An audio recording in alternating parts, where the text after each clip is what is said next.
Hello बच्चों, इस video में हम आपकी वसंत के पाठ 16 भोर और बरखा से संबंधित प्रश्नोत्तर व कुछ अतिरिक्त प्रश्नोत्तर करेंगे। आपका पहला प्रश्न है, बंसी वारे ललना मोरे प्यारे लालजी कहते हुए यशोदा किसे जगाने का प्रयास करती हैं और वे कौन कौन सी बातें कहती हैं? उत्तर, बंसी वारे ललना मोरे प्यारे लालजी कहते हुए यशोदा श्री कृष्ण को जगाने का प्रयास करती हैं और कहती हैं कि रात बीत गई है, सवेरा हो गया है। गोपियाँ दही व मक्खन मथ रही हैं, उनके कंगनों की खनक सुनाई दे रही है। सभी देवता और मनुष्य तुम्हारी जय जयकार करते हुए दरवाजे पर दर्शन के लिए खड़े हैं। प्रश्न 2, नीचे दी गई पंक्ति का आशय अपने शब्दों में लिखिए। माखन रोटी हाथ में लीनी गौवन के रखवारे। उत्तर, उपर्युक्त पंक्ति का अर्थ है कि मक्खन रोटी हाथ में लेकर खाने वाले श्री कृष्ण गायों के रक्षक हैं।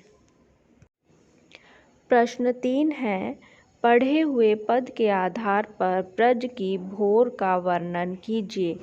उत्तर, ब्रज की भोर का दृश्य बड़ा ही मनमोहक है। गोपियाँ दही मथ रही हैं और उनके कंगनों की खनक बहुत प्रिय लग रही है। ग्वाल बाल श्री कृष्ण की जय जयकार कर रहे हैं। देवता और मनुष्य श्री कृष्ण के जागने की राह देख रहे हैं।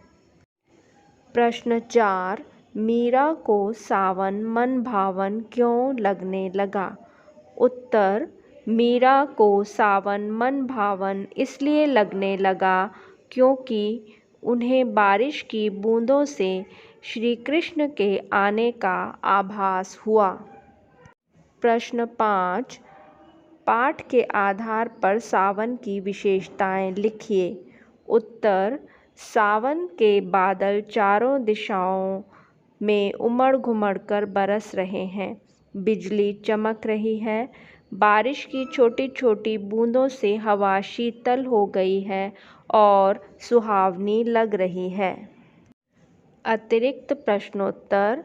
आपका पहला अतिरिक्त प्रश्न है, मीरा भक्ति काल की प्रसिद्ध कवयित्री थीं। इस काल के दूसरे कवियों के नाम तथा उनकी रचनाएं लिखिए। उत्तर, भक्ति काल के अन्य कवियों के नाम तथा उनकी रचनाएं निम्नलिखित हैं। कवि का नाम तथा रचना। पहले नंबर पर है सूरदास और उनकी रचना का नाम है भ्रमर गीत। दूसरे कवि हैं तुलसीदास, जिनकी रचनाएं हैं रामचरितमानस और विनय पत्रिका। तीसरे नंबर पर हैं कवि कबीर और उनकी रचना का नाम है बीजक। आपका दूसरा प्रश्न है, कृष्ण को गिरधर क्यों कहा जाता है?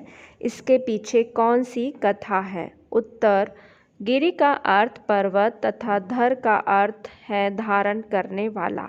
श्री कृष्ण के कहने पर गोकुल वासियों द्वारा इंद्र की पूजा न करके गायों की पूजा करने से इंद्र क्रोधित हो गए और उनके प्रकोप से तेज तूफान और मूसलाधार बारिश के कारण गांव डूबने लगा।